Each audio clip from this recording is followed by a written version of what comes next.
আলাইহিস সালাতু ওয়াস সালাম একদিন দুপুরবেলা মুহাম্মদুর রাসূলুল্লাহ সাল্লাল্লাহু আলাইহি ওয়াসাল্লামের নিকট এসে উপস্থিত। যেই সময় সাধারণত জিবরাইল আগমন করেন না, পয়গম্বর যোহরের নামাজের প্রস্তুতি নেবেন, গোসলের জন্য গোসলখানায় ঢুকবেন, প্রস্তুতি নিচ্ছেন। এমত অবস্থায় জিবরাইল আলাইহিস সালাতু ওয়াস সালাম হন্তদন্ত পেরেশানিত অবস্থায় পয়গম্বর আরবি সাল্লাল্লাহু আলাইহি ওয়াসাল্লামের সামনে এসে উপস্থিত। মুহাম্মদুর রাসূলুল্লাহ সাল্লাল্লাহু আলাইহি ওয়াসাল্লাম ডাক দিয়ে বলেন, ভাই জিবরাইল, এই সময় তো আপনি সাধারণত আসেন না, এমন সময় আসছেন আপনার আসার হালতটা অবস্থাটাও খুব একটা ভালো দেখাই না, কেমন যেন পেরেশান। কেন গো এত পেরেশান? জিবরাইল আলাইহিস সালাতু ওয়াস সালামের চোখের কোণায় পানি। এবার জিবরাইল আলাইহিস সালাতু ওয়াস সালাম ডাক দিয়ে বলেন, ইয়া রাসূলুল্লাহ, ইয়া হাবিবাল্লাহ, এমন এক মুহূর্তে আমি আপনাকে এমন একটা দুঃসংবাদ দেওয়ার জন্য আসছি। পয়গম্বর সাল্লাল্লাহু আলাইহি ওয়াসাল্লাম হতচকিত হয়ে জিবরাইল আমিনের চেহারার দিকে তাকিয়ে ডাক দিয়ে বললেন, ভাই জিবরাইল, দুঃসংবাদটা আবার কি, যার জন্য আপনি এত পেরেশান হয়ে আমার কাছে চলে আসছেন? জিবরাইল আলাইহিস সালাতু ওয়াস সালাম বলেন, ইয়া রাসূলুল্লাহ, এই মাত্র আপনার উম্মত সহ তামাম দুনিয়ার যত নাফরমান রয়েছে, যত নাফরমান আরো দুনিয়াতে আসবে হবে কিয়ামত পর্যন্ত, আল্লাহ তাআলার যত নাফরমান দুনিয়াতে আসবে যাবে, তাদেরকে শাস্তি দেওয়ার জন্য আল্লাহ তাআলা জাহান্নাম উদ্বোধন করে দিলেন। জাহান্নাম তৈরি করলেন, শুধুমাত্র জাহান্নাম তৈরি করলেন না, ওই জাহান্নামের আগুনও জ্বালিয়ে দিলেন। নবীজি সাল্লাল্লাহু আলাইহি ওয়াসাল্লাম বলেন, ওগো জিবরাইল, জাহান্নাম তৈরি করেছে আল্লাহ তাআলার নাফরমানদের জন্য, এই কারণে আপনি এত পেরেশান কেন? জিবরাইল আলাইহিস সালাতু ওয়াস সালাম ডাক দিয়ে বলেন, ইয়া রাসূলুল্লাহ,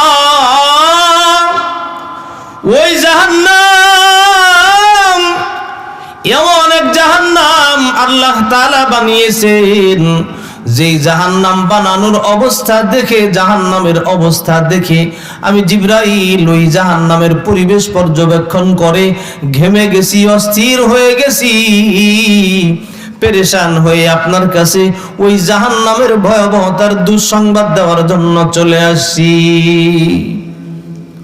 কেমন জাহান্নাম, এমন ভয়াবহ, কেমন ভয়াবহ? জিবরাইল আলাইহিস সালাতু ওয়াস সালাম বলেন, ইয়া রাসূলুল্লাহ, জাহান্নামের এক একটা কামরা রয়েছে, জাহান্নামের এক একটা স্তর রয়েছে, জাহান্নামের ভিতরে ক্লাসিফিকেশন আর ডিভিশন রয়েছে। কিছু কিছু ডিভিশন এমন রয়েছে, ক্লাসিফিকেশন এমন রয়েছে, এক ডিভিশনের অবস্থা দেখে খোদ জাহান্নামের আরেকটা কামরা, আরেকটা অংশ ওই ভয়াবহ জাহান্নাম থেকে বাঁচতে চায়। নাউযুবিল্লাহ।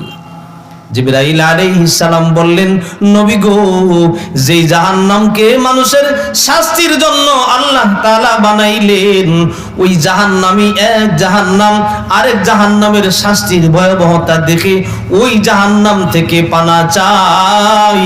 ওই জাহান্নামের অধিবাসী যারা হবে তাদের কি অবস্থা হবে, এই ভয়ে ভীত হয়ে আমি আপনাকে ওই জাহান্নামের দুঃসংবাদ দেওয়ার জন্য চলে আসছি। লা ইলাহা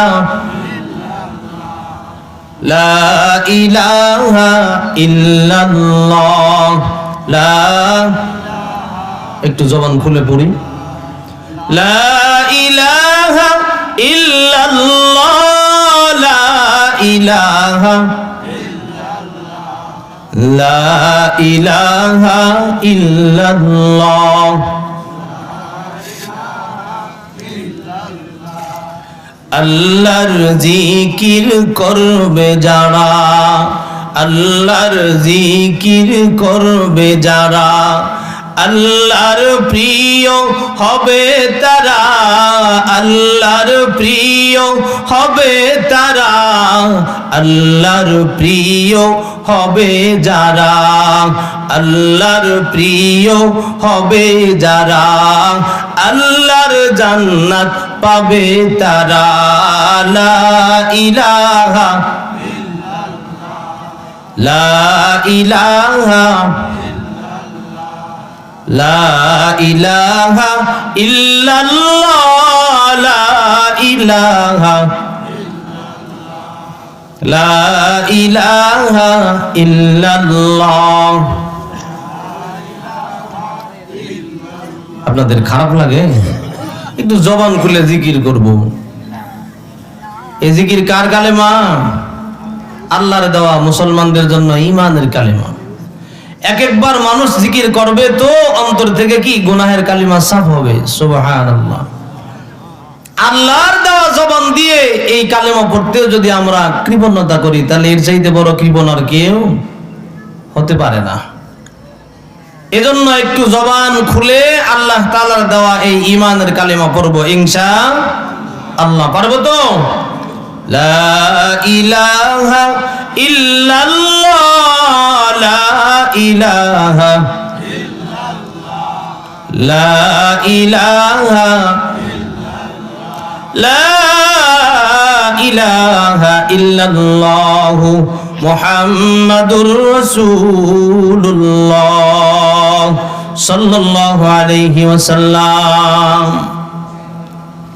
আয়াতে কারিমা তেলাওয়াত করেছি। সূরাতুল বাকারার গুরুত্বপূর্ণ একটি আয়াত। সূরাতুল বাকারার গুরুত্বপূর্ণ একটি আয়াত তেলাওয়াত করেছি, যে আয়াত নাযিল করেছিল আল্লাহ তাআলা ঈমানদার মুসলমান এবং বেঈমানদের পরকালীন বুঝ সম্পর্কে। বেঈমানরা বিশ্বাস করে না, ঈমানদাররা পরকাল বিশ্বাস করে। ঠিক নেই? ইহুদি বলেন, হিন্দু বলেন, খ্রিস্টান বলেন, মরতে হবে, মৃত্যুবরণ করতে হবে, এই কথা সবাই স্বীকার করে। কিন্তু মৃত্যুর পরবর্তী জীবন আখিরাত সম্পর্কে বিশ্বাস করে না। যারা মৃত্যুর পরবর্তী জীবন আখিরাত সম্পর্কে বিশ্বাস করে না, একজনও কিন্তু ঈমানদার না। ঈমানদার ঈমানের মৌলিক বিষয়ের ভিতরে অন্যতম একটা বিষয় ওয়াল ইয়াউমিল আখির, পরকাল দিবসের প্রতি বিশ্বাস স্থাপন করা। ঈমানে মুফাসসালের মধ্যে আমরা পড়ছি না, আমানতু বিল্লাহি ওয়া মালাইকাতিহি ওয়া কুতুবিহি ওয়া রুসুলিহি ওয়াল ইয়াউমিল আখির ওয়াল কদরি খাইরিহি ওয়া শাররিহি মিনাল্লাহি তাআলা ওয়াল বা'সি বা'দাল মাউত। এই আখিরাতের বিশ্বাস ঈমানদারিত্বের জন্য গুরুত্বপূর্ণ একটা শর্ত। মুহাম্মাদুর রাসূলুল্লাহ সাল্লাল্লাহু আলাইহি ওয়াসাল্লাম যখন প্রকাশ্যে ইসলামের দাওয়াত দিচ্ছিলেন, তো কাফের মুশরিকরা বলতে লাগলেন, মৃত্যুবরণ করব এটা সত্য কথা, কিন্তু মৃত্যুর পরে আবার আরেকটা জগৎ আছে, আরেকটা জীবন আছে, যেই জীবনকে আখিরাত বলে, এটা আবার কেমনে সম্ভব? এ কথা বুঝতে চাইলে বুঝতে হয় যে আল্লাহ তাআলা তাম মুলুকের স্রষ্টা। যে আল্লাহকে দেখা যায়? আওয়াজ দেন, দেখা যায় না। মহামহিম স্রষ্টা রাজা ধীরাজ, যিনি তাম এই মুলুক সৃষ্টি করলেন, নিজে অক্ষুণ্ণ থেকে তাম এই মুলুককে অক্ষুণ্ণ রেখে সুন্দর নিপুণতার সাথে পরিচালনা করেন। দিনের আলোতে, রাতের আধারে, যখন যার যেই প্রয়োজন হয়, যখন যেই মুসিবতগ্রস্ত হয়, পেরেশানিতে পড়ে, যখন তখন যত্র তত্র যেখান সেখান থেকেই কি করেন? ডাক দেয় কাকে? আওয়াজ দেন, কাকে ডাকে? আল্লাহ। যে মহামহিম আল্লাহ, বান্দার সেই অবস্থার ডাকের সাড়া দেয়, শুনে থাকেন। মুসিবতগ্রস্তকে মুসিবত থেকে উদ্ধার করেন, বিপদগ্রস্তকে বিপদ থেকে উদ্ধার করেন, অসুস্থকে সুস্থতার নিয়ামত দান করেন। আহার যার অভাব অভিযোগ তাকে অভাব থেকে মুক্তি দেয়, রিজিকের ব্যবস্থা করেন। সেই মহান আল্লাহ যেইভাবে নিজেকে লুকিয়ে রেখেও সব কিছু যেমন পরিচালনা করতে পারেন, সেই মহামহিম আল্লাহ আখিরাত নামক ওই বিষয়, পরকালের বিষয়কেও সেইভাবেই ধরে রাখতে পারেন, পরিচালনা করতে সক্ষম আছেন কিনা? বলেন, পারেন কিনা? পারেন।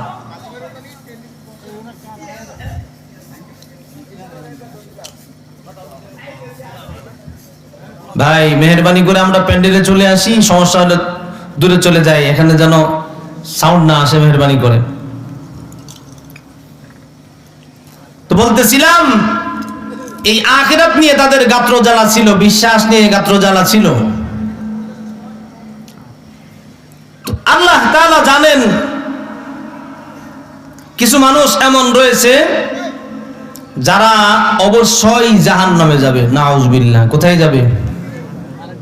ওয়ালাকাদ যারানা লিজাহান্নামা কাসীরাম মিনাল জিন্নি ওয়াল ইনস লাহুম কুলুবুল লা ইয়াফকাহুনা বিহা ওয়ালাহুম আ'য়ুনুল লা ইউবসিরুনা বিহা ওয়ালাহুম আযানুল লা ইয়াসমাউনা বিহা। আল্লাহ তাআলা বলেন, আমার সৃষ্টির মধ্যে এমন কিছু জিন, এমন কিছু ইনসান রয়েছে যারা অবশ্যই জাহান্নামে যাবে। কারা অবশ্যই জাহান্নামে যাবে এ বিষয়ে স্বয়ং আল্লাহ তাআলা প্রকাশ করে দিলেন। যারা অবশ্যই জাহান্নামে যাবে, হাজারো ভালো কথা, হাজারো ভালো পরিবেশ তাদের সামনে আসলে ওই মানুষগুলো ভালো কথা শোনার যোগ্যতা তাদের থাকবে না, ভালো পরিবেশে নিজেকে শামিল করার সুযোগ তাদের হবে না, ভালো কথা শোনার যোগ্যতা তাদের হবে না, ভালো পরিবেশ দেখার নসিব তাদের হবে না। আল্লাহ তাআলা বলেন, তাদের অন্তর থাকবে, কিন্তু অন্তরটা থাকবে যে অন্তর দিয়ে ভালো মন্দ বোঝার মতো, উপলব্ধি করার মতো অন্তর ঠিকই থাকবে, ভালো মন্দ যাচাই বাছাই আর উপলব্ধি করার যোগ্যতা নষ্ট হয়ে যাবে। আল্লাহ তাআলা এই জন্য সাবধান করলেন, যারা অবশ্যই জাহান্নামী হবে, ভালো কথা যারা শুনবে না, ভালো কাজ যারা করবে না, ভালো পরিবেশ যারা চোখ দিয়ে দেখবেও না, ভালো চিন্তা যাদের অন্তরে জাগবেও না, আল্লাহ তাআলা বলেন এমন মানুষগুলো কখনোই জান্নাতে যেতে পারবে না। রব্বুল আলামিন এই জন্য তামাম দুনিয়ার উম্মতে মুহাম্মদীদেরকে সাবধান করে ডাক দিলেন, ইয়া আইয়ুহাল্লাযীনা আমানু। দুনিয়ার মধ্যে আল্লাহ তাআলা ইয়া আইয়ুহান নাস বলে ডাক দেয় নাই এই জায়গায়, যেমন অন্য জায়গায় আল্লাহ তাআলা ডাক দিয়েছেন, ইয়া আইয়ুহান নাস উবুদু রাব্বাকুমুল্লাযী খালাকাকুম। হে লোক সকল, তোমরা তোমাদের রবের ইবাদত করো, যেই রব তোমাদেরকে সৃষ্টি করেছেন। আমাদের সৃষ্টি কে করছে? আরো জোরে বলি, আরেকটু। যেই রব আমাদেরকে সৃষ্টি করেছেন, সেই রবের ইবাদত করার জন্য আল্লাহ তাআলা আমভাবে আহ্বান করেছেন সমস্ত মানুষদেরকে। এই মানুষের মধ্যে সমস্ত মানুষই রয়েছে, কিন্তু এই মানুষের ভিতরে আল্লাহ তাআলা আবার ইস্তেসনা করে ঈমানওয়ালা, ঈমানি দৌলতওয়ালা মানুষগুলোকে, দামি মানুষগুলোকে জান্নাতে যাওয়ার জন্য যে প্রধান দুইটি শর্ত, ঈমান এবং আমল, সেই একটি শর্ত পূরণ করে নেওয়ালা ঈমানদারদেরকে আল্লাহ তাআলা আহ্বান করলেন, ইয়া আইয়ুহাল্লাযীনা আমানু। হে ঈমানদারগণ, আনফিকু মিম্মা রাযাকনাকুম মিন ক্বাবলি আন ইয়াতিয়া ইয়াউমুল লা বাইউন ফীহি ওয়ালা খুল্লাতু ওয়ালা শাফাআ ওয়াল কাফিরুনা হুমুজ যালিমুন। আল্লাহ তাআলা সমস্ত মানুষদের মধ্য থেকে দয়া করে মায়া করে যেমন আমাদেরকে ইমানদার বানাইছেন। কি বানাইছেন? আওয়াজ দেই, কি বানাইছেন? ইমানদার বানাইছেন। হতে পারি আমরা দুর্বল ইমানদার, তবুও তো ইমান অতটুকুন আছে। পয়গম্বর আরবি সাল্লাল্লাহু আলাইহি ওয়াসাল্লাম বলেন, উম্মতেরা আমার, আদনা সে আদনা, একটা ইমানদারের দাম কত জানোনি? নবী আলাইহিস সালাতু ওয়াসসালাম যখন বললেন, সাহাবায়ে কেরাম বললেন, আল্লাহু আ'লামু ওয়া রাসূলুহু, আল্লাহ এবং তার রাসূলই ভালো জানেন। নবীজি সাল্লাল্লাহু আলাইহি ওয়াসাল্লাম বলেন, ও সাহাবীরা শোনো, আদনা সে আদনা একটা ইমানদার, ঈমান নিয়ে, ক্ষুদ্র একটু ঈমান নিয়ে যদি কবরে যেতে পারে, এমন ঈমানদারদেরকেও আল্লাহ তাআলা তামাম দুনিয়ার মতো 10টা দুনিয়ার সমপরিমাণ একটা জান্নাত দিয়ে দিবে। সাহাবায়ে কেরাম প্রশ্ন করলেন, ইয়া রাসূলুল্লাহ, ইয়া হাবিবাল্লাহ, নবী গো, যদি ইমানদার ঈমান নিয়ে গেছেন, আমলের কমতি থাকে, ঈমান যদি দুর্বল থাকে, ঈমানটা যদি এমন হয় যে ঈমানের পরিধি অত্যন্ত নাজুক, অত্যন্ত দুর্বল, তাহলে তাদের অবস্থাটা কি হবে? নবী আলাইহিস সালাতু ওয়াসসালাম বলেন, হয়তো তাদের গুনাহের পরিধি যদি বেশি হয়ে যায়, নেকের পরিমাণ যদি কম হয়ে যায়, আল্লাহ তাআলা এদেরকে সাময়িক শাস্তি দেওয়ার জন্য জাহান্নামে ঢুকিয়ে দিবেন। একটা সময় আল্লাহ তাআলার কুদরতি অন্তরের ভিতরে জোশ লেগে যাবে, তখনই আল্লাহ তাআলা সাহাবায়ে কেরামদেরকে, নবী আলাইহিস সালাতু ওয়াসসালাম বলেন, তখনই আল্লাহ তাআলা কুদরতি অন্তরে যখন জোশ লেগে যাবে, ফেরেশতাদেরকে ডাক দিয়ে বলবেন, ও ফেরেশতারা, একটু জাহান্নামের দিকে তাকাইয়া দেখো। দীর্ঘদিন আমার যেই সমস্ত গোলামরা ঈমানি দিক থেকে একটু দুর্বল ছিল, নেক আমলের দিকে কমতি ছিল, দীর্ঘ সময় জাহান্নামের আগুনে জ্বলতে জ্বলতে পুড়তে পুড়তে নিঃশেষ হয়ে গেছে, দেখো তো ওই ঈমানদার গুলোর অবস্থা কি, জান্নাতে যাওয়ার উপযোগী হয়েছে কিনা। লিল্লাহি তাকবীর। ফেরেশতারা তখন জাহান্নামের দরজা খুলে জাহান্নামের দিকে তাকায়া দেখবেন, যেই জাহান্নামের অবস্থা এমন হবে, নবী আলাইহিস সালাতু ওয়াসসালাম বলেন, ওই যে জিবরাইল এসে আওয়াজ দিয়েছিল, ইয়া রাসূলুল্লাহ, জাহান্নামের আগুন আজকে মাত্র শুরু করা হয়েছে। কিভাবে জাহান্নামের আগুন জ্বালানো হইল? জিবরাইল আলাইহিস সালাতু ওয়াসসালাম নবী আলাইহিস সালাতু ওয়াসসালামকে বলেন, উকিদা আলান নারি আলফাসানা হাত্তা ইহমারাত। আল্লাহ তাআলা জাহান্নামকে তৈরি করে 1000 বছর জাহান্নামের আগুন জ্বালাইলেন। নাউযুবিল্লাহ। কত বছর? জোরে বলি, কত বছর? জিবরাইল আমিন বলেন, ইয়া রাসূলুল্লাহ, 1000 বছর জাহান্নামের আগুন জ্বালাইলেন। 1000 বছর জাহান্নামের আগুন জ্বলতে জ্বলতে জ্বলতে আগুনের বর্ণ লাল টকটকে হয়ে গেছে। হাত্তা ইহমারাত, হাত্তা ইহমারাত, আগুনের বর্ণ লাল টকটকে হয়ে গেছে। 1000 বছর জ্বালাইছে। এবার ফেরেশতারা ডাক দিয়ে বলেন, ইয়া আল্লাহ, এই জাহান্নামে 1000 বছর জ্বালাইছি, আগুনের বর্ণ লাল টকটকে হয়ে গেছে। আল্লাহ তাআলা বলেন, না, আমার ওই সমস্ত নাফরমান যাদেরকে দুনিয়াতে আমি আল্লাহ তাআলা এত আদর করে খাওয়াইছি, পড়াইছি, বাঁচিয়ে রাখছি, যাবতীয় নিয়ামত দিয়ে তাদেরকে পরিপূর্ণতা দান করেছি, এরপরেও যারা আমার নাফরমানি করেছে, এই আগুন দিয়ে শাস্তি দিলে তাদের জন্য উপযুক্ত হবে না।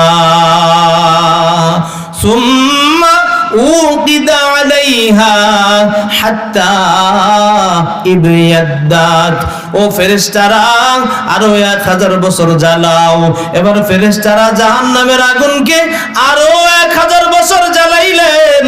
আগুন জ্বলতে জ্বলতে জ্বলতে জ্বলতে লাল থেকে এবার 1000 বছর যখন পূর্ণ হয়ে গেল, আগুনের বর্ণ লাল থেকে এবার দবদবে সাদা রঙে রূপান্তরিত হয়ে গেল। জিবরাইল আলাইহিস সালাতু ওয়াস সালাম বলেন, ইয়া রাসূলুল্লাহ, ফেরেশতারা এবার আল্লাহ তাআলাকে ডাক দিলেন, ইয়া আল্লাহ, 1000 বছর আবার জ্বালাইছি, হাত্তা ইবিয়াদ্দাত, 1000 বছর জ্বলতে জ্বলতে জ্বলতে লাল টকটকে জাহান্নামের আগুন দবদবে সাদা হয়ে গেছে। এবার আল্লাহ তাআলা ডাক দিয়ে বলবেন, ও ফেরেশতারা, আমার এই নাফরমান দুনিয়াতে তাদেরকে বানাইছিলাম আমার ইবাদত করার জন্য, ওরা আমার ইবাদত করে নাই। তামাম দুনিয়ার সমস্ত মাখলুকাত বানিয়েছিলাম ওই সমস্ত গোলামদেরকে, ওই সমস্ত আমার বান্দাদেরকে, ওই সমস্ত আমার বান্দাদেরকে খেদমত করার জন্য। কেমন খেদমত করেছো ফেরেশতা জানোনি? আমার এই বান্দাদেরকে খাওয়ানোর জন্য আমি আল্লাহ তাআলা এমন একটা ব্যবস্থা করে দিয়েছিলাম, দুনিয়ার যত সবুজ শস্য সবল সুজলা সুফলা, কত রকমের ফল, কত রকমের ফসল, কত সবজি, কত কিছু খাওয়াইছি। শুধু তাই নয়, এমন এক শ্রেণীর খাবার, জান্নাতি খাবার আমি আল্লাহ তাদেরকে খাওয়াইছি। জান্নাতি খাবার দুনিয়াতে 3টা খাবার আমরা বরাবর খাই। কয়টা? 3টা জান্নাতি খাবার কিন্তু আমরা খাই। 1 নম্বরে দুধ, 2 নম্বরে মধু, 3 নম্বরে পানি। 3টাই কিন্তু জান্নাতি খাবার। আরো একটি খাবার আল্লাহ তাআলা জান্নাতে আমাদেরকে খাওয়াবেন, সেটা হচ্ছে এমন একটা সারবান তহুর, এমন একটা শরবত, যেটা এমন এক মজাদার শরবত আল্লাহ তাআলা জান্নাতে স্বতন্ত্রভাবে আমাদেরকে খাওয়ানোর জন্য রাখছেন। আল্লাহ তাআলা তখন বলেন, ও ফেরেশতারা, এমন খাবারও আমি তাদেরকে জান্নাতি নিয়ামত দুনিয়াতে আমি আল্লাহ তাআলা তাদেরকে খাওয়াইছি। ও ফেরেশতারা, ছোট্ট ছোট্ট মধুপোকা মৌমাছি এই ফুল থেকে ওই ফুল, এই ফল থেকে ওই ফল, বিভিন্ন জায়গা থেকে ওই ছোট্ট ছোট্ট মৌমাছির মাধ্যমে মধু সংগ্রহ করে আমি আমার নাফরমান গোলামদের খাওয়ানোর ব্যবস্থা করেছি। এরপরেও আমার গোলাম আমার নাফরমানি করেছে, আমার হুকুম মানে নাই। শুধু তাই নয়, জান্নাতি এই খাবার, দুধ নামক জান্নাতি খাবার আমি আমার গোলামদের জন্য ব্যবস্থা করেছিলাম। জাননি ফেরেশতা, এই দুধ আমি আমার গোলামদেরকে কেমনে খাওয়াইছি?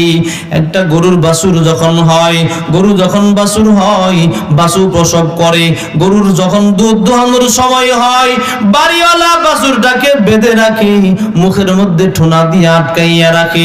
দুধ দোহানোর যখন সময় হয়, বাছুর গায়ের বাটের মধ্যে লাগাইয়া, ওলানের মধ্যে লাগাইয়া 1 টান 2 টান খাওয়াইয়া দুধটা যখন দোয়ানোর উপযোগী হয়, তখন বাছুরটাকে ধরে নিয়ে মায়ের মুখের সামনে গলার নিচে রেখে দেয়। আল্লাহ তাআলা বলেন, ও ফেরেশতা, কি কঠিন মুহূর্ত! ওই বাচ্চার আহার আমি মায়ের স্তনের ভিতরে ওলানের মধ্যে রাখছি, ওইখান থেকে 1 টান 2 টান খেয়ে বাছুরকে আটকায় রাখছে। সারাদিন খাইতে দেয় নাই, দীর্ঘ সময় খাইতে দেয় নাই। সন্ধ্যার সময় বা রাতের আধারে বাছুরকে আটকায় রাখছে। সকাল হয়ে গেছে, বাড়িওয়ালা দুধ দহন করা পর্যন্ত আটকায় রাখছে। সারা রাত্রির ক্ষুধা, গলা শুকিয়ে কাঠ হয়ে আছে। এমন অবস্থায় 1 টান 2 টান দুধ খাওয়ার পরে ক্ষুধার পরিমাণটা কিন্তু বাছুরের আরো বেড়ে গেছে, পিপাসার পরিমাণ আরো বেড়ে গেছে। এমন অবস্থায় মায়ের ওলান থেকে বাছুরটাকে টান দিয়ে নিয়ে মায়ের মুখের কাছে যখন নিয়ে যায়, তাকায় দেখবেন বাছুর মায়ের মুখের সাথে মুখ লাগায়, আফসোস করে আর ডাক দিয়ে বলে, ও মা, মাগো, তোমার উলানের মধ্যে আমার খাবার রাখছে, মা তোমার স্তনের মধ্যেই তো আমার খাবার রাখছে। আল্লাহর গোলাম তারা কেমন আশরাফুল মাখলুকাত, আমার আহার আমার খাবার আমার মুখ থেকে ছিনাইয়া নিয়া মাগো তোমার ওলান থেকে তোমার স্তন থেকে সমস্ত দুধগুলো তারা দহন করে নিয়ে যায়। খেয়াল করে দেখবেন মা গাভী তখন বাছুরটার শরীরের ভিতরে জিহ্বা দিয়ে চেটে চেটে আদর করে আর বলে, ও মা এরা তো আশরাফুল মাখলুকাত, ওদের খিদমতের জন্যই আল্লাহ তোমাকেও বানাইছেন আমাকেও বানাইছেন। তাদের প্রয়োজন শেষ যখন হবে, যতটুকুন থাকে মারে ততটুকুনি তুমি খাবা।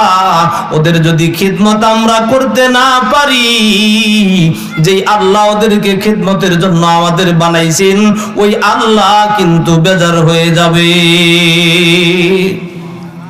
বাছুরকে যখন গাভী সান্ত্বনা দেয়, মা একটু সবর করো, ধৈর্য ধরো, ওরা আশরাফুল মাখলুকাত, ওদের খেদমত করাই আমাদের ডিউটি, আমাদের ডিউটি শেষ হয়ে যাবে। ও মা ও সন্তান, আমার সাধ্য অনুযায়ী তোমাকে আমি খাওয়ানোর চেষ্টা করব। আল্লাহ তাআলা ফেরেশতাদের ডাক দিয়ে বলেন, ও ফেরেশতা, এমন কচি ছোট্ট বাছুরকে আটকিয়ে রেখেও আমি আমার গোলামদেরকে সুস্বাদু দুধের ব্যবস্থা করেছি। আমার ওই গোলাম পেট পুরে টিকি খেয়েছে, কিন্তু আমি আল্লাহ তাআলার হুকুম ঠিকমতো মানে নাই। ও ফেরেশতা, ওই নাফরমানের শাস্তি জাহান্নামের এই সাদা আগুন দ্বারা পরিপূর্ণ হবে না। সুতরাং ওই জাহান্নামকে আরো 1000 বছর প্রজ্বলিত করো। নাউযু বিল্লাহি মিন যালিক। জিবরাইল আলাইহিস সালাতু ওয়াস সালাম বললেন, ইয়া রাসূলুল্লাহ, এরপরে ফেরেশতারা 1000 বছর আবার ওই জাহান্নামকে জ্বালাইলেন। জাহান্নামের আগুন জ্বলতে জ্বলতে জ্বলতে এবার কালো কৃষ্ণ কুচকুচে অন্ধকার কালো হয়ে গেল। হাত্তা ইসওয়াদ্দাত ফাহিয়া সাউদাতুন মুজলিমা। নবী আলাইহিস সালাতু ওয়াস সালাম বলেন, জিবরাইল আমাকে বললেন, এবার 1000 বছর জাহান্নামের আগুন জ্বালানোর পরে আগুনের রংটা হয়ে গেল কুৎসিত কালো, গুটগুটে অন্ধকার। ফাহিয়া সাউদা, এমন কালো, মুজলিমা, যেমন পূর্ণিমা যেমন অমাবস্যার রাত্রিতে অন্ধকার হয়, এর চাইতেও আরো ভয়াবহ অন্ধকার। এবার আজরাইল আর জিবরাইল আলাইহিস সালাতু ওয়াস সালাম বললেন, ইয়া রাসূলুল্লাহ, এবার ফেরেশতা ডাক দিয়ে বলেন, ইয়া আল্লাহ, এবার 1000 বছর জাহান্নামের আগুন জ্বালাইছি। জাহান্নামের আগুন এবার এমন কালো, এমন অন্ধকার, এমন ভয়ঙ্কর হয়েছে, ও মালিক, ওই জাহান্নামের অবস্থাটা এমন হয়েছে, জাহান্নাম যদি একটা নিঃশ্বাস, ওই জাহান্নাম থেকে একটা ছিদ্র যদি দুনিয়ার সাথে সংযোগ করে দেওয়া হয়, এক মুহূর্তের জন্য ওই জাহান্নাম থেকে যদি একটু নিঃশ্বাস বের হয়, তামাম দুনিয়া পুরে অঙ্গার হয়ে যাবে। কিয়ামত পর্যন্ত জাহান্নাম, দুনিয়ার ভিতরে একটা দুর্বাঘাস কোনোদিন জন্মাবে না। আমার আল্লাহ তাআলা এই জন্য ডাক দিয়ে বলেন, ও ঈমানদার, ওই জাহান্নামের ভয়াবহতা কেমন হবে জানোনি? যেই জাহান্নামের ভয়াবহতা দেখে ভীত সন্ত্রস্ত হয়ে ভয় পেয়ে স্বয়ং জিবরাইল মুহাম্মদুর রাসূলুল্লাহ সাল্লাল্লাহু আলাইহি ওয়াসাল্লামকে ডাক দিয়ে বললেন, ইয়া রাসূলুল্লাহ, ওই জাহান্নামের ভয়, ওইখানেই তো মানুষদেরকে শাস্তি দিবেন। এই ভয়, এই দুঃসংবাদ দেওয়ার জন্যই আমি আপনার নিকট এসেছি। মুহাম্মদুর রাসূলুল্লাহ সাল্লাল্লাহু আলাইহি ওয়াসাল্লাম এবার ডাক দিয়ে বলেন, ভাই জিবরাইল, ওই জাহান্নামের ভিতরে কাদেরকে দিবেন? মুহাম্মদ সাল্লাল্লাহু আলাইহি ওয়াসাল্লাম মনে করেছিলেন আদম আলাইহিস সালাম থেকে সাইয়্যিদিনা ঈসা আলা নবীনা আলাইহিস সালাতু ওয়াস সালাম পর্যন্ত হয়তোবা ওই সমস্ত নবীদের উম্মতদেরকেই দিবেন। কিন্তু জিবরাইল আলাইহিস সালাতু ওয়াস সালাম বললেন, ইয়া রাসূলুল্লাহ, শুধু ওই সমস্ত নবীদের উম্মতদেরকেই ওই জাহান্নামে দিবে না, আপনার উম্মতদেরকেও ওই জাহান্নামে দেওয়া হবে। এবার পয়গম্বর আলাইহিস সালাতু ওয়াস সালাম দাঁড়ানো অবস্থায় বসে পড়লেন, শরীর মুবারক ঘেমে গেলেন, চিন্তিত আর পেরেশানিত। আম্মা জান আয়েশা রাদিয়াল্লাহু আনহা বলেন, এই বিধান যখন শুনলেন, জাহান্নামের এই ভয়াবহতা যেদিন জিবরাইল পয়গম্বর আলাইহিস সালাতু ওয়াস সালামকে জানিয়ে দিলেন, এরপর থেকে নবী এমন নির্জন প্রিয় হয়ে গেলেন, আর বাহিরে লোক সমাজে আসে না। যেই জাহান্নামের ভয়ে মুহাম্মদুর রাসূলুল্লাহ সাল্লাল্লাহু আলাইহি ওয়াসাল্লাম এমন ভীত সন্ত্রস্ত হয়ে গেলেন, যার জন্য আগে পরের জিন্দেগীর গুনাহ মাফ, যার জন্য জাহান্নাম হারাম, ওই ব্যক্তিটা যদি জাহান্নামের ভয়ে এত পেরেশান, এত চিন্তিত হয়, আমরা তো গুনাহ ছাড়া বাঁচতে পারি না, আমাদের কেমন চিন্তিত হওয়ার কথা। ওই জাহান্নাম থেকে বাঁচার জন্য আল্লাহ তাআলা সর্বপ্রথম জাহান্নাম থেকে মুক্তির জন্য দুই শর্ত, একটা ঈমান আর একটা নেক আমল। নেক আমল কারো কম হয়, কারো বেশি হয়। বেশি নেক আমলওয়ালা মৃত্যুবরণ করার পরে কেউ কেউ মৃত্যুবরণ করার সাথে সাথেই আল্লাহ তাআলা জান্নাতে দিয়ে দিবেন। সুবহানাল্লাহ। হাসরের মাঠ যখন কায়েম হয়ে যাবে, আল্লাহ তাআলা এক শ্রেণীর মানুষকে বিনা হিসাবে জান্নাতে দিয়ে দিবেন। আল্লাহু আকবার। আর এক শ্রেণীর মানুষকে আল্লাহ তাআলা ডাক দিয়ে বিনা হিসাবে জাহান্নামে দিয়ে দিবেন। নাউজুবিল্লাহ। এক শ্রেণীর মানুষ থেকে যাবে, এই শ্রেণীর মানুষের নেক আমলগুলো আল্লাহ তাআলা মিজানের পাল্লায় ওজন দিবে। ফাআম্মা মান সাকুলাত মাওয়াজিনুহু ফাহুয়া ফি ঈশাতির রাদিয়া ওয়া আম্মা মান খাফফাত মাওয়াজিনুহু ফাউম্মুহু হাওিয়া। আল্লাহ তাআলা বলেন, সেই দিন মিজানের পাল্লায় যাদের নেকের পরিমাণ বেশি হবে, তাদের খুশির শেষ থাকবে না। তারা যেমন সন্তুষ্ট থাকবে, আল্লাহ তাআলা তাদের প্রতি যেমন সন্তুষ্ট থাকবে, জান্নাতে যে জান্নাত পেয়ে তারাও সন্তুষ্ট হয়ে যাবে। পক্ষান্তরে যাদের নেকের পাল্লা হালকা হয়ে যাবে, বদির পরিমাণ বেশি হয়ে যাবে, তাদেরকে আল্লাহ তাআলা বলেন ফাউম্মুহু হাওিয়া, তাদের আবাসস্থল, বাসস্থান স্থল হবে জাহান্নাম। নাউজুবিল্লাহ। এই জন্য আল্লাহ তাআলা সাবধান করলেন, দুনিয়াতে থাকা অবস্থায় ও ঈমানদার, তোমাদেরকে একটা গুরুত্বপূর্ণ পুঁজি, গুরুত্বপূর্ণ একটা নিয়ামতের অধিকারী করা হয়েছে। কি? ঈমান। কি? আওয়াজ দেন। ঈমান। আমরা আল্লাহ তাআলার প্রতি ঈমান এনেছি, যে বিষয়গুলো ঈমানের সাথে শর্তযুক্ত, এর ভিতরে অন্যতম শর্ত হচ্ছে আখিরাতে বিশ্বাস। সেই শানে নজুলের কথা বলতেছিলাম, কাফের মুশরিকরা আখিরাত সম্পর্কে বিশ্বাস করে না। ওই আখিরাতের তাদের ভ্রান্ত ধারণাকে খণ্ডন করে দেওয়ার জন্য আল্লাহ তাআলা কোরআনে হাকিমের এই আয়াত নাজিল করেছিলেন। সুবহানাল্লাহ। এতক্ষণ এই আয়াতের শানে নজুলি বুঝাচ্ছিলাম। আল্লাহ তাআলা কোরআনে হাকিমের এই আয়াত নাজিল করে জানিয়ে দিলেন, তোমরা আমি আল্লাহর প্রতি, ফেরেশতার প্রতি, আসমানি কিতাবের প্রতি, পরকাল দিবসের প্রতি বিশ্বাস স্থাপন করে ঈমানদার হয়েছো। তবে ঈমানদার, তোমাদের ঈমানের যেন বিচ্যুতি না হয়, পদস্খলন না হয়, এই জন্য আল্লাহ তাআলা আমাদেরকে কিছু টপিকস দিয়েছেন, যেই টপিকস গুলো যদি আমরা অনুসরণ করতে পারি, পরকালীন জিন্দেগিতে আল্লাহ তাআলা আমাদেরকে জান্নাতের নিয়ামতে ধন্য করবেন ইনশাআল্লাহ। আল্লাহ তাআলা বলেন, ও দুনিয়ার মানুষ, ও দুনিয়ার ঈমানদার, আনফিকু মিম্মা রাযাকনাকুম মিন ক্বাবলি আন ইয়াতিয়া ইয়াউমুল লা বাইউন ফীহি ওয়ালা খুল্লাতুন ওয়ালা শাফাআ ওয়াল কাফিরুনা হুমুজ যালিমুন। আল্লাহ তাআলা বলেন, ও ঈমানদার, ঈমানদারিত্বের দৌলত যেমন পেয়েছো, এই ঈমানদারিত্বের উপর টিকে থেকে নেক আমল করে যেন কবরে যাইতে পারো। দুনিয়া তোমার পরকালীন জিন্দেগীর নেকি অর্জনের জায়গা। দুনিয়া থেকে যা কিছু উপার্জন করে নিয়ে যাইবা ওই জগতে তাই কিন্তু ভোগ করতে পারবা।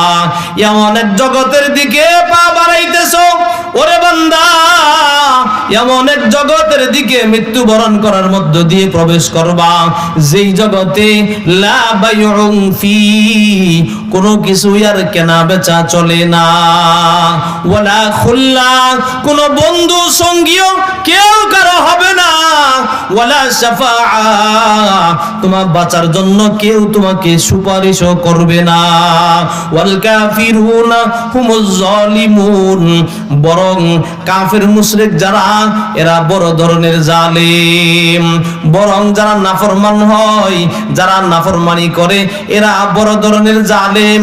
এই জন্য বড় ধরনের জালিম আল্লাহ তাআলার নাফরমানি যারা করে এরা নিজেরা নিজেদের উপরই জুলুম করে।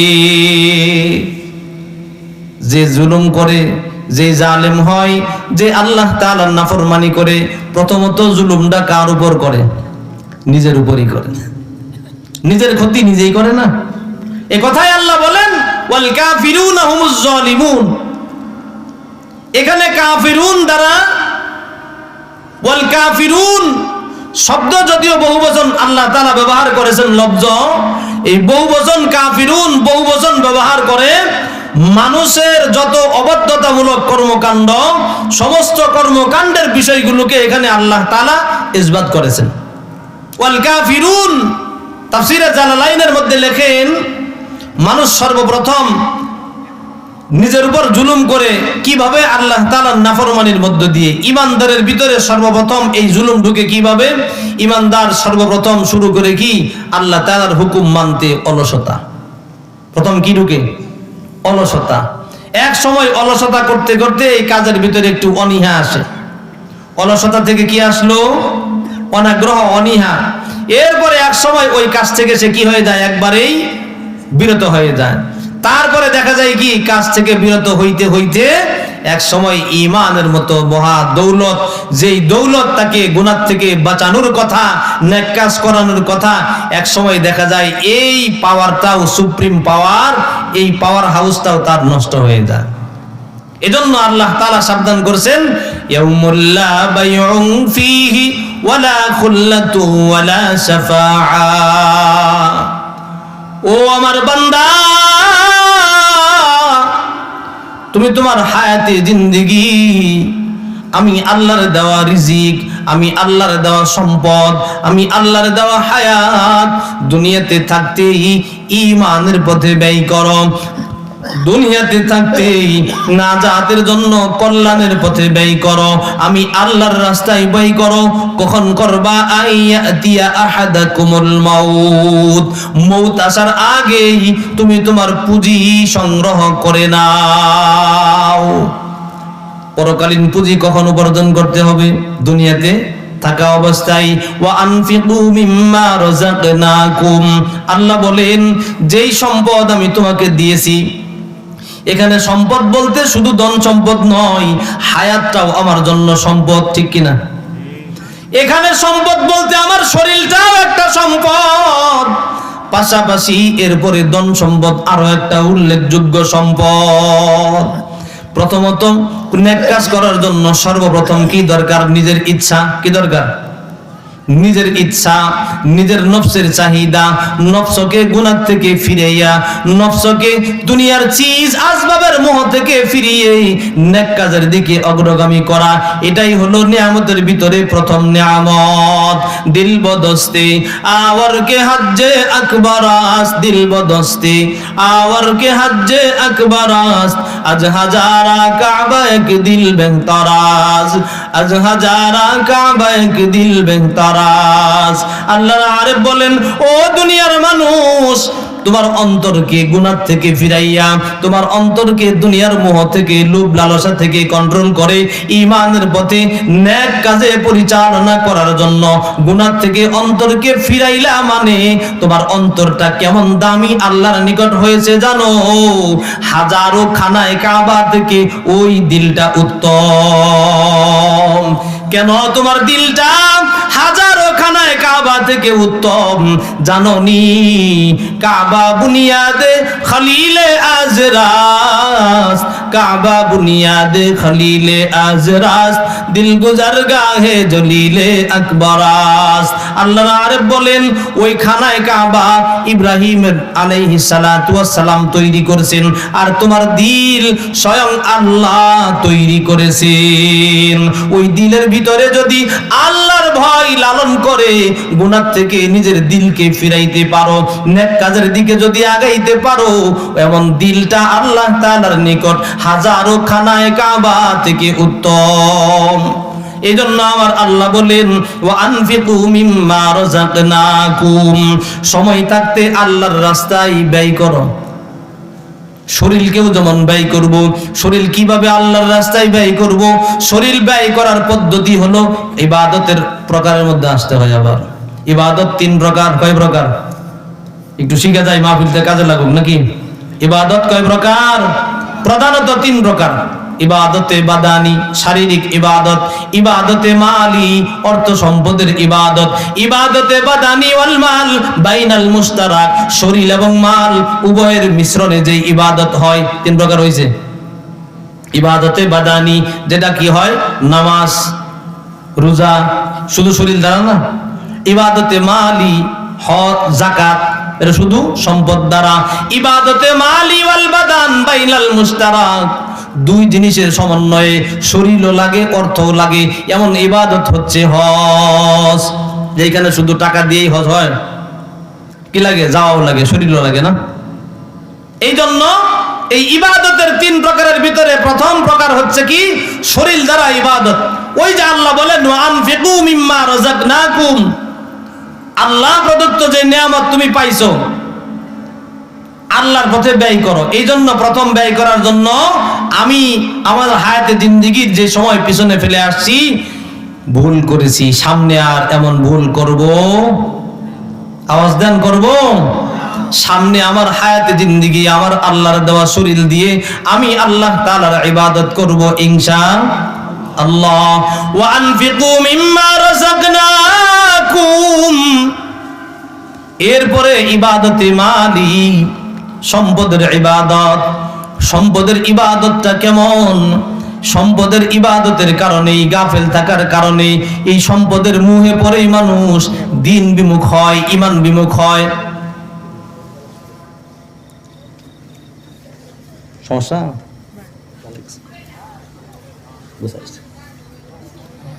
আল্লাহ তাআলা বলেন ইন্নামা আমওয়ালুকুম ওয়া আওলাদুকুম ফিতনা।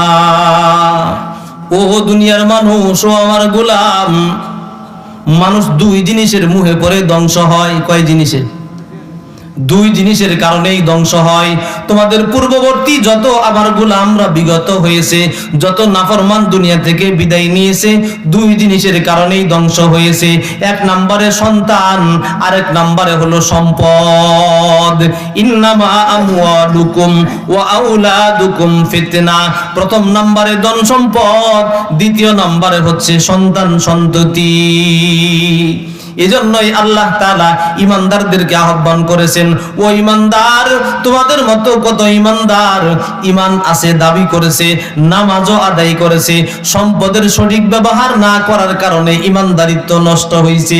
সম্পদের সঠিক ব্যবহার না করার কারণে এক সময় তারা ক্ষতিগ্রস্ত হয়ে গেছে। এই জন্য সময় থাকতে আল্লাহর দেওয়া সম্পদগুলো কেউ সঙ্গে নিয়ে যাইতে পারবে? পারছে কেউ কোনোদিন? না।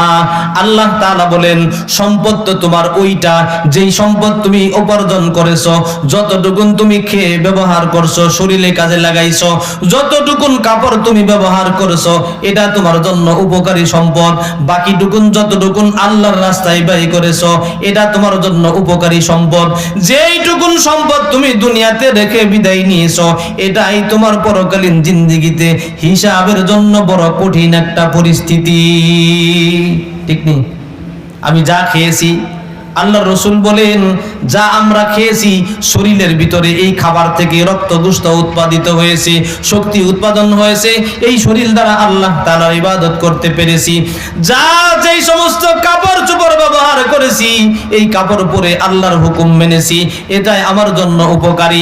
বাকি আল্লাহর রাস্তায় যা দান করেছি, এটা আমার জন্য আরো বেশি উপকারী।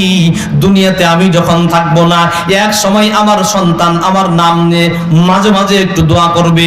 যখন আমার সন্তান থাকবে না, আমার নাতিরা আমার জন্য একটু দোয়া করবে। এমন এক সময় আসবে আমার সন্তানও থাকবে না, নাতিরাও থাকবে না। ওগো আল্লাহর বান্দা, তোমার আমার নামও দুনিয়া থেকে মুছে যাবে। ঠিক কিনা? আমাদের 2 পুরুষ 3 পুরুষ 4th পুরুষ পর্যন্ত আমরা নামই জানি না। জানি? বাপের দাদা তার দাদা জানি না, চিনি? এমন দিন আমাদেরও কিন্তু আসবে।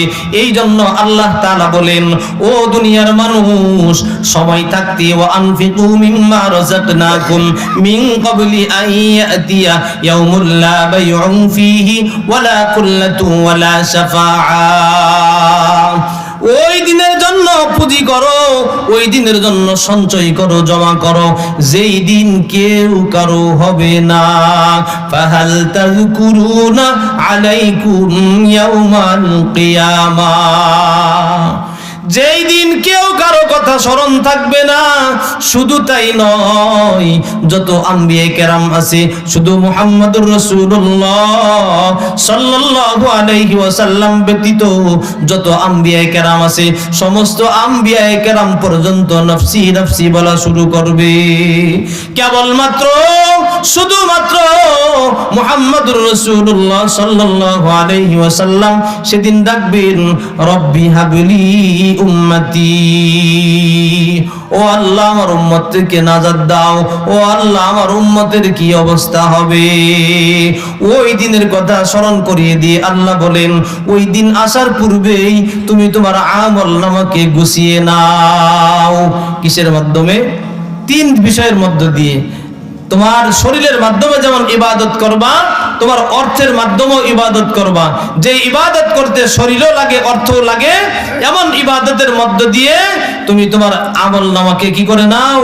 গুছিয়ে নাও। কখন? মৃত্যুর আগেই। কেননা এই হিসাব যেদিন না হবে, সেই দিন আর কোনো কেনা বেচা চলবে না। এজন্য মুহতারাম হাজিরিন, আজকের যেই উদ্যোগে, যেই মসজিদের উন্নতি কল্পে মাহফিল, আপনারা সবাই দেখছি, আমরা যারা আছি সবাই জানি মসজিদের যে অবস্থা। সামনে কি? রমজান মাস। সামনে কি মাস? রমজান মাস। রমজান মাসে প্রত্যেকটা ইবাদতের সওয়াব হয় 1/70। একে কি? আওয়াজ দেই। 1/70। নফল হইলে ফরজের সমতুল্য। ফরজ হইলে, একটা ফরজ হইলে 70টা ফরজের সমপর্যায়ের। এই মসজিদের ভিতরে মানুষ যখন নামাজ আদায় করবে, যারা নামাজ আদায় করবে শুধু সব তারাই পাবে না, আমরা যারা দান করবো আমরাও পাবো। আওয়াজ দেই, পাবো? যদি আমরা পাই, শুধু এখনই পাবো, এই রমজান মাস পাবো এমন না। আল্লাহ তাআলা বলেন, ইন্নামা ইয়া'মুরু মাসাজিদা লিল্লাহি মান আমানা বিল্লাহি ওয়াল ইয়াউমিল আখির। আল্লাহ তাআলা বলেন, নিশ্চয়ই যারা আমি আল্লাহ তাআলার জন্য মসজিদ নির্মাণ করে, কি করে? মসজিদ নির্মাণ করে, নির্মাণে সহযোগিতা করে। একটা ইট যিনি দেন, উনিও নির্মাণের অংশগ্রহণকারী, গ্রহণকারী, ঠিক না? একটা বস্তা সিমেন্ট যিনি দিলেন, উনিও নির্মাণের অংশগ্রহণকারী। 1 ব্যাগ সিমেন্ট দিলেন, 1 বস্তা সিমেন্ট দিলেন, কিংবা কিছু বালি দিলেন, কিছু ইট দিলেন, কিছু টাকা দিলেন, যেইভাবে সহযোগিতা করলেন, আল্লাহ তাআলা বলেন, এই মসজিদ যারা নির্মাণ করলেন, নির্মাণে যারা সহযোগিতা করলেন, এর বদলা আমি আল্লাহ তাআলা পরকালে দিব। কোথায় দিবেন? নবী আলাইহিস সালাতু ওয়াস সালাম বলেন, মান বানা লিল্লাহি মাসজিদান বানাল্লাহু লাহু বাইতান ফিল জান্নাহ। দুনিয়াতে যারা মসজিদ বানায়, এই দিকে আল্লাহর বান্দা দুনিয়াতে মসজিদ বানায়, ওই বান্দার জন্য আল্লাহ তাআলা জান্নাতের ভিতরে ঘর বানায়। এমন কোন আল্লাহর বান্দা আছি আমার নামটা আল্লাহ তাআলা যেন ওই জান্নাতের ভিতরে সর্বপ্রথম ঘর বানায় দেয়, এমন কোন আল্লাহর বান্দা আছি একটু মেহেরবানি করে এই মসজিদের জন্য দূর থেকে মেহমান আসছেন, আমি অনুরোধ করব নাম সহ তার সামনে উপস্থাপন করব, উনি মুসাফির দোয়া করবেন আল্লাহ তাআলা যেন যিনি এই মসজিদের জন্য সর্বপ্রথম দান করবেন তার নামটা আগে লিখব, আল্লাহ তাআলা যেন জান্নাতের ভিতরে তার জন্য ঘর বানায়, তালিকাটা যেন সর্বপ্রথম হয়। লিল্লাহি তাকবীর, জোরে কোন লিল্লাহি তাকবীর। সর্বপ্রথম কে আছে একটু হাত তুলে বলি, চলে আসি। এখন দিবেন না পরে দিবেন? লিল্লাহি তাকবীর। আল্লাহ তোমার বান্দা আব্দুস সাত্তার রব্বুল আলামিন তোমার নবীর হাদিসের আলোচনা শুনে তোমার ঘর নির্মাণের জন্য, কাকা সামনের দিকে আসেন, 500 টাকা করেছে দান। আল্লাহ তোমার বান্দা দান করেছে 500। ও আল্লাহ তুমি দেখছো জান্নাতের ভিতরে ঘর বানাইবেন, তোমার নবী বলেছেন ও আল্লাহ তোমার বান্দার জন্য 1 নম্বরে নামটা লিখে দিও তোমার বান্দা আব্দুস সাত্তার। ও আল্লাহ তোমার নাম গফফার, তার জিন্দেগীর গুনাহগুলো ক্ষমা করে দিও, সবাই বলি আমিন। আল্লাহ তোমার আরেক বান্দা শাহ আলী মুরব্বী মানুষ, আল্লাহ তোমার বান্দা শাহ আলীর দানকে কবুল করে নাও, দান করেছে আল্লাহ 500। ও আল্লাহ তুমি দেখছো জান্নাতের ভিতরে তার নামটা লিপিবদ্ধ করে দিয়ে স্পেশাল একটা জান্নাতের ঘর তুমি বানায় রাখছো। ও আল্লাহ তোমার বান্দার জান্নাতের ভিতরে আর কেউ যেন প্রবেশ না করে, এই জন্য আল্লাহ তার নামটা জান্নাতের দরওয়াজায় লিখে দাও। ডেলিভারি শামসুল হক 500 টাকা করেছে দান, আল্লাহ তার দানকে কবুল করে নাও, জানে মালে বরকত দান করো, ঈমান আমলে মজবুতি দান করো। ও আল্লাহ তোমার প্রিয় বান্দা হয়ে কবরে যাওয়ার তৌফিক দান করে দাও, চিল্লায় বলি আমিন। ওই নীল আকাশকে লিল্লাহি তাকবীর।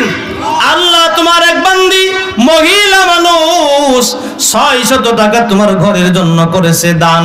ও আল্লাহ মা খাদিজাতুল কুবরার সাথে বানায় দিও জান্নাতের মেহমান, চিল্লায় বলি আমিন। আলামিনের মা আরো 1000। লিল্লাহি তাকবীর। ওই আলামিনের মাওই, আলামিনের মাও দান করেছেন আরো 1000। ও আল্লাহ তোমার বান্দি আরো দান করেছে 1000, যেন তুমি না হও বেজার। ও আল্লাহ জান্নাতের ভিতরে খাওয়াইয়ে তুমি মজার মজার খাবার, সকলে বলি আমিন। লিল্লাহি তাকবীর। আল্লাহ তোমার বান্দা সজল 1000 টাকা করেছে দান, তার দান যেন হয় সফল, হয় না যেন বিফল।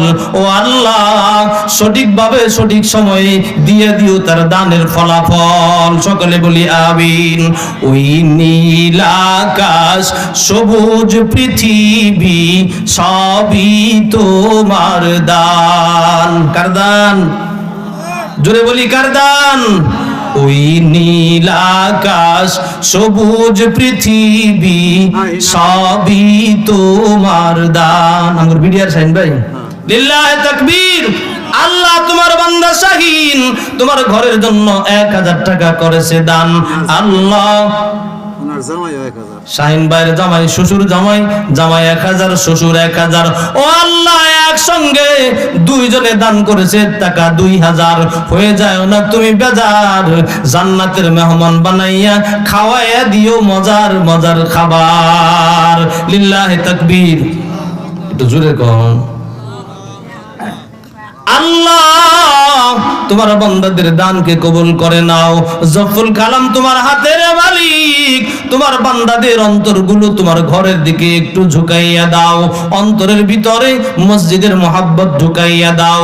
ও মালিক কিয়ামত যেদিন কায়েম হয়ে যাবে, ও আল্লাহ দুনিয়ার সব কিছু যেদিন ধ্বংস হয়ে যাবে, ও আল্লাহ ওই দিন যখন মসজিদগুলো অবশিষ্ট থাকবে, তোমার পয়গম্বর বলেন জিবরাইল আলাইহিস সালাতু ওয়াস সালামকে যখন আল্লাহ তাআলা আবার ডাক দিবেন, ও জিবরাইল কিয়ামত কায়েম হয়ে গেছে, দুনিয়ার ভিতরে এখনো কেন মাঝে মাঝে কিছু বাতি টিম টিম করে জ্বলতে দেখা যায়? জিবরাইল আলাইহিস সালাতু ওয়াস সালাম বলেন আল্লাহ ওই তো দুনিয়ার মসজিদগুলো এখনো ধ্বংস হয় নাই, এখনো অরক্ষিত অবস্থায় আছে, ওই মসজিদগুলো ওই আলোতে ঝলমল করতেছে। আল্লাহ তাআলা তখন ডাক দিয়ে বলবেন, ও জিবরাইল, মসজিদগুলো এখনো কেন অরক্ষিত আছে? মসজিদগুলো এখনো কেন অরক্ষিত আছে, সুরক্ষিত আছে? কারণ কি? জিবরাইল আলাইহিস সালাতু ওয়াস সালাম তখন বলবেন, আল্লাহ তোমার হাবিব বলেছিলেন মসজিদের যারা দানকারী হবে তাদেরকে মসজিদ সুপারিশ করে জান্নাতে নিয়ে যাবে। তোমার